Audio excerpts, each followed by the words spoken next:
Amis du jour, chalutations. Pour les petits nouveaux, moi c'est Sekhmet, et je vous souhaite la bienvenue dans mon podcast littéraire. Dans mon émission, je vais tenter 3 fois par semaine de vous donner envie de découvrir des livres de tout poil, récents et moins récents. Alors, si ça vous tente, c'est par ici la suite. Aujourd'hui, je vais vous présenter God Killer de Anna Kanner, publié aux éditions de Saxus. Dans ce premier tome, nous allons partir pour les contrées lointaines de Talicia. C'est là-bas que tout commence pour Kisena dit Kisen. Son père Bern est tombé amoureux du dieu de la mer, Osidizon. Ce dernier lui a accordé de nombreuses faveurs à sa femme, ses 4 enfants et lui-même, ce qui a fini par attirer la jalousie des autres villageois. Quand Etset, la déesse du feu, est arrivée dans les terres, les villageois ont tourné leurs prières et leur foi sur elle plutôt que sur le dieu de la mer partiale. Un jour, pour obtenir encore plus de faveurs de la flamboyante déesse, les villageois ont décidé d'offrir à leur divinité un sacrifice humain. Qui mieux que les favoris du dieu Yodé pour remplir ce rôle? Après avoir drogué Bern et sa femme, Tidean, Lunzen, Melsonro et Kisena, ils les ont transportés loin des flots et les ont enfermés dans une cage en métal à l'intérieur d'une maison sur pilotis. Ils ont ensuite allumé un feu sous l'édifice et attendu que les flammes et la fumée fassent leur œuvre. Kisen est la première à se réveiller et à comprendre ce qui leur arrive. Naro et son beau-frère Mythe les ont enfumés, ont battu Bern et ont attaché ses frères et sœurs ainsi que sa mère dans le but de les offrir en sacrifice à leur horrible déesse du feu.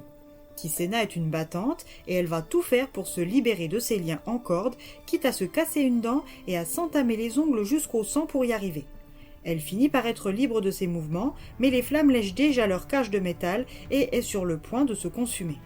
Sa mère prie Osidizon d'intervenir et prie pour une mort indolore pour elle et les siens. Quand les membres de sa famille sont libres, Etset fait son entrée. Ce qui a pour unique conséquence de faire s'effondrer le plafond de la maison et de leur geôle, tuant ainsi sa mère et sa fratrie. Kisen a la jambe coincée sous le métal chauffé à blanc et la douleur est presque insoutenable.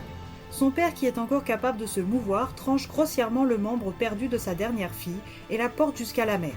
Devant l'élément déchaîné de son amour et amant, il demande une dernière faveur à son dieu.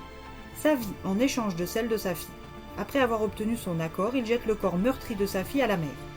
Quand elle a été repêchée, sa jambe a été correctement soignée, puis elle a été vendue à une vieille Gripsou qu'elle appelait Mutile.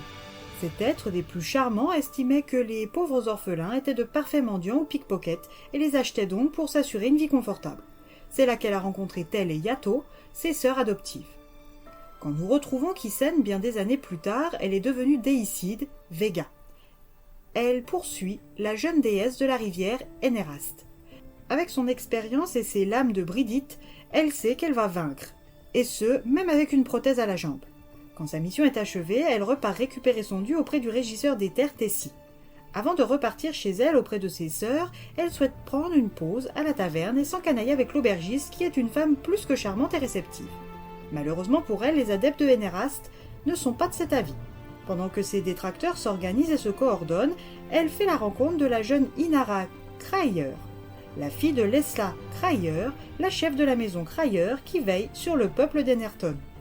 Cette jeune demoiselle est depuis des années liée à un dieu des mensonges pieux, sans qu'elle ne sache ni pourquoi ni comment.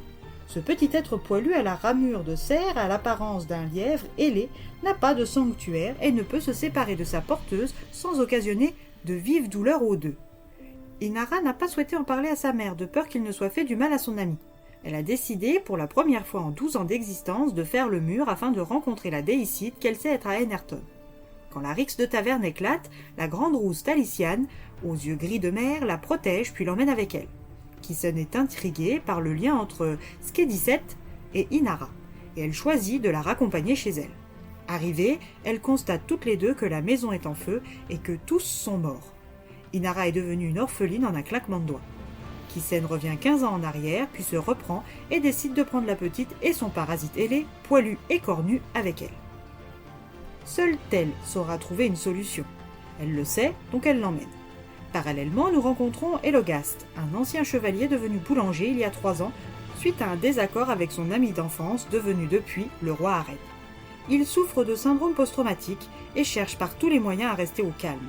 Son ami et frère d'armes Arène ne l'entend pas de cette oreille quand il débarque à l'improviste dans sa boulangerie. Quand ils ont combattu lors de la guerre des dieux, il a été blessé, et aujourd'hui il doit obtenir l'aide d'un autre dieu. Mais comment celui qui a banni les dieux et qui en a tué un grand nombre va-t-il pouvoir obtenir l'aide escomptée? C'est donc Elo qui va repartir, l'épée au poing, chercher sur Blenraden l'aide pour son ami, son frère, son roi mourant. 1 mois, c'est tout ce qu'il a devant lui. Alors y parviendra-t-il? Inara pourra-t-elle rendre sa liberté à Skadi? Kisen aidera-t-elle sa protégée sans tuer Skadi?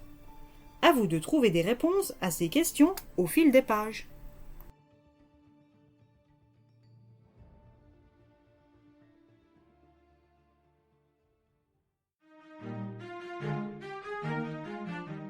Un premier tome qui se lit bien, des personnages complexes, un univers riche. Si vous aimez les histoires avec des quêtes, des rencontres, de la fantaisie, des dieux et des combats, bienvenue dans ce premier tome. Et bien voilà, j'en ai fini pour aujourd'hui. J'espère que cet épisode vous aura plu et vous aura donné des nouvelles idées de lecture. Si vous souhaitez découvrir d'autres petits bonbons littéraires tout droit sortis de ma bibliothèque, je vous retrouve le samedi 9 mai prochain pour un nouvel épisode. Et si d'ici là je vous manque de trop, n'hésitez pas à me rejoindre sur mon compte Instagram, @leslectures de Sekhmet. Sur ce, chalut les amis, et à la prochaine!